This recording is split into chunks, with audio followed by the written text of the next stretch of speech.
بسم اللہ الرحمن الرحیم۔ حافظ عزیر وائس کو دیکھنے والوں السلام علیکم ورحمۃ اللہ وبرکاتہ۔ فرعون کے دربار میں ایک خاتون کے ساتھ بہت دردناک ہونے والا واقعہ ہے۔ مومنہ خاتون کی بے مثال استقامت شب معراج میں جب رسول کریم صلی اللہ علیہ وسلم ایک نہایت خوبصورت اور وسیع و عریض محل پر سے گزرے تو اس کی معطر فضاؤں نے آپ کو حیران کر دیا۔ وہاں کی بھینی بھینی خوشبوئیں نہ صرف یہ کہ محل کے ماحول کو مہکا رہی تھیں بلکہ گزرنے والوں کے دماغوں کو تازگی و شادابی عطا کر رہی تھیں۔ آپ صلی اللہ علیہ وسلم نے متعجب ہو کر جبرائیل علیہ السلام سے پوچھا، یہ کس کا ٹھکانہ ہے اور کس کی ملکیت ہے؟ انہوں نے ارشاد فرمایا، یہ فرعون کے گھر والوں کی معاشطہ اور اس کے معصوم بچوں کا محل ہے۔ سبحان اللہ۔ مومنہ خاتون یہ محل جس میں اس کی اور اس کے معصوم پھولوں کی روحیں ہنسی خوشی سے زندگی بسر کر رہی ہیں، دراصل یہ اس قربانی کا بدل اور صلہ ہے اور اس نے ایمان قبول کرنے کی خاطر دی۔ دولت دنیا سے محروم اور دولت ایمان سے مالا مال یہ خاتون اپنے پھولوں جیسے خوبصورت اور کبوتروں کی طرح بھولے بھالے معصوم بچوں کا پیٹ پالنے کے لیے اس دور کے مغرور و سرکش بادشاہ کے محل میں مزدوری کرنے جاتی اور دن بھر کام کر کے شام کو واپس لوٹتی، معصوم بچوں کو کھانا کھلاتی اور اللہ کا شکر ادا کر کے سو جاتی۔ صبح سویرے بچوں کو ناشتہ تیار کر کے کھلا دیتی اور محل میں جا کر اپنے ذمے لگائے گئے کام سر انجام دیتی۔ چونکہ یہ خاتون نہایت پاک باز اور دانشمند تھیں، اس لیے عرصہ دراز سے شاہی محل میں تعینات رہی اور اپنے امور خوش اسلوبی سے سر انجام دیتی رہی۔ ان دونوں سیدنا موسیٰ کلیم اللہ علیہ السلام اور فرعون مصر کے درمیان مقابلہ زوروں پر تھا۔ حضرت موسیٰ اور ہارون علیہ السلام کی حیرت انگیز کامیابیوں نے اس کے حواریوں کی نیندیں حرام کر رکھی تھیں۔ چونکہ اس متکبر ظالم کے پاس اقتدار تھا، فرعون مصر، اس لیے وہ جب کبھی سنتا کہ اس کی قوم کے کسی باشندے نے ایمان قبول کر لیا ہے تو اسے خوفناک سزائیں دیتا، کسی کے ہاتھ پاؤں کٹوا دیتا اور کسی کو لکڑی کے تختے پر لٹکا کر اس کے ہاتھوں اور پاؤں پر میخیں ٹھوک کر سرعام لٹکا دیتا۔ اس کے اسی طرح کے مظالم کے دورانیہ میں حضرت موسیٰ علیہ السلام کی دعوت فرعون کے محل میں بھی پہنچ گئی تھی۔ اس کا خازن ایک خادمہ اور بیوی آسیہ بھی ایمان قبول کر چکی تھی۔ وہ جب کبھی سنتی کہ سیدنا موسیٰ غالب رہے ہیں اور فرعون زج ہو گیا ہے، وہ دل ہی دل میں خوش ہوتی اور اپنے ایمان کا اظہار نہ کرتی، مبادا کہ فرعون کو بھنک پڑ جائے اور وہ انہیں عذاب کی چکی میں پیس ڈالے۔ فرعون کی قوم میں سے ایمان قبول کرنے والی مومنہ خاتون شاہی محل کی خواتین کی کنگھی کیا کرتی تھیں۔ ایک روز وہ فرعون کی نوجوان اور نازک مزاج بیٹی کو کنگھی کر رہی تھی کہ اچانک اس کے ہاتھ سے کنگھی گر گئی۔ اسے اٹھاتے وقت بے سختہ اس کی زبان سے بسم اللہ نکل گیا۔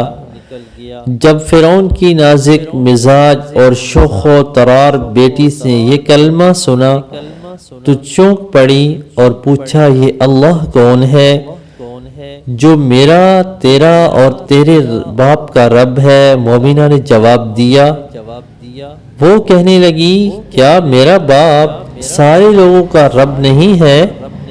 جی نہیں، بالکل، لوگوں کا رب تو وہ ہے جو مجھے، تجھے اور تیرے باپ کو روزی دیتا ہے۔ اچھا، اس کا مطلب یہ ہے کہ تو میرے باپ کے علاوہ کسی اور کو رب سمجھتی ہے؟ جی ہاں، میرا، تیرا اور تیرے باپ کا رب اللہ ہے۔ یہ سن کر فرعون کی لڑکی سیخ پا ہو گئی اور اس نے اپنے باپ کو اطلاع کر دی۔ فرعون کے جو اس ایمان کا مقابلہ محل سے باہر کر رہا تھا، جب اسے اطلاع ملی کہ موسیٰ کی دعوت تو تیرے محل میں داخل ہونے لگی ہے اور میرا کھانے والے بھی اس کی دعوت پر ایمان قبول کر رہے ہیں، تو وہ آگ بگولا ہو گیا۔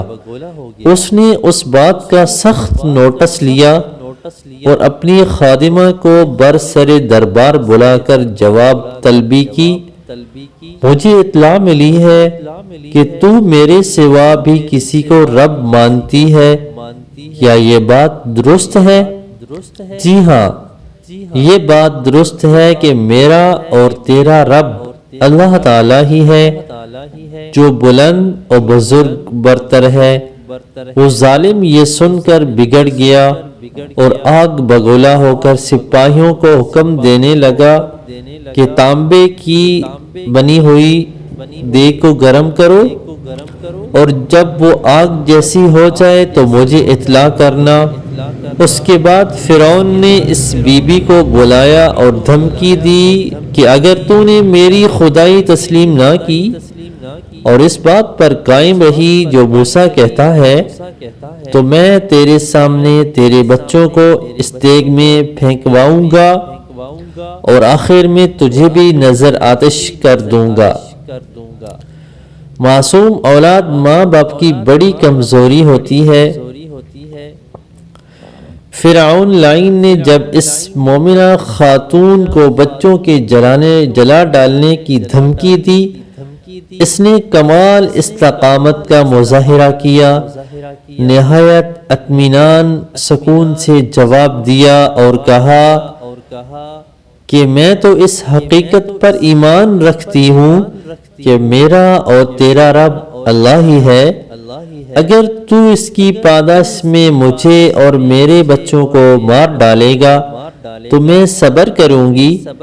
چنانچہ اس ظالم نے جب دیکھا کہ دیگ گرم ہو کر آگ کی طرح دہکنے لگی ہے تو اس نے اس کے بچوں کو پکڑوا کر اس کے سامنے کھڑا کر دیا اور کہا کہ اب بھی وقت ہے، موسیٰ کے دین سے پھر جا اور بچوں کے ساتھ زندگی گزار۔ لیکن یہ خاتون نہ تو بچوں کے بغیر رہ سکتی تھی اور نہ ایمان کے بغیر، چنانچہ اس نے ایمان کی خاطر اپنی اور اپنے بچوں کی جان کی قربانی دینے کا عزم مصمم کر لیا اور کہا کوئی بات نہیں، تو جلانا چاہتا ہے تو جلا دے، اس ذات پاک پر تو ہماری جان بھی قربان ہے۔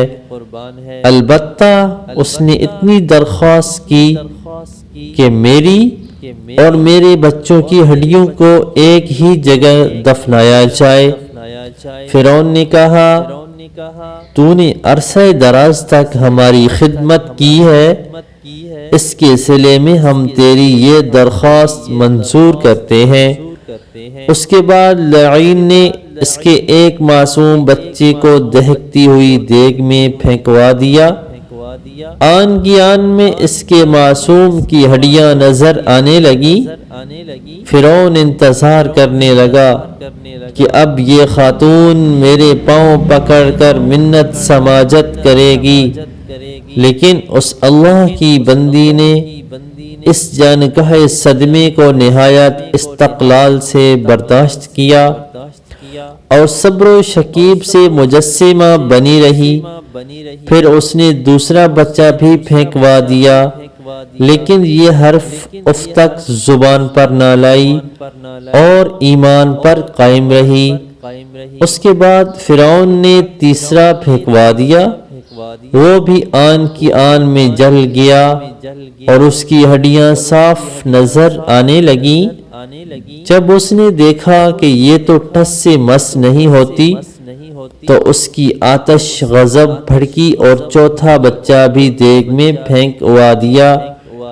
سب سے آخر میں چھوٹے بچے کی باری آئی اور وہ اس وقت اپنی ماں کی چھاتی سے دودھ پی رہا تھا۔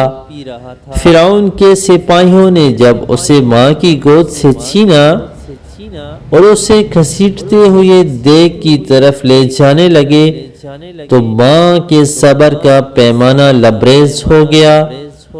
اس کے سامنے دنیا اندھیر ہو گئی اور قریب تھا کہ وہ دیوانی ہو جاتی، لیکن بچے کو اللہ کی قوت گوائی عطا فرمائی اور بولا، امی جان صبر کرو، حق تعالی شانہ کی راہ میں قربانی دینا افضل نیکی ہے۔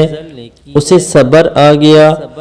آخر میں اسے بلا کر کہا گیا، اب تو تیری عقل ٹھکانے آ گئی ہوگی۔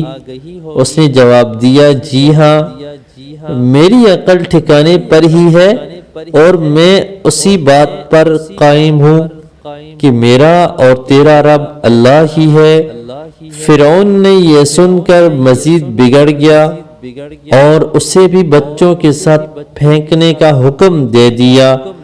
چنانچہ جب اسے بھی دیگ میں پھینک دیا گیا تو فرعون کی بیوی آسیہ نے بھی ایمان کا اظہار کر دیا اور اسے اس سے زیادہ المناک مصائب کا سامنا کرنا پڑا۔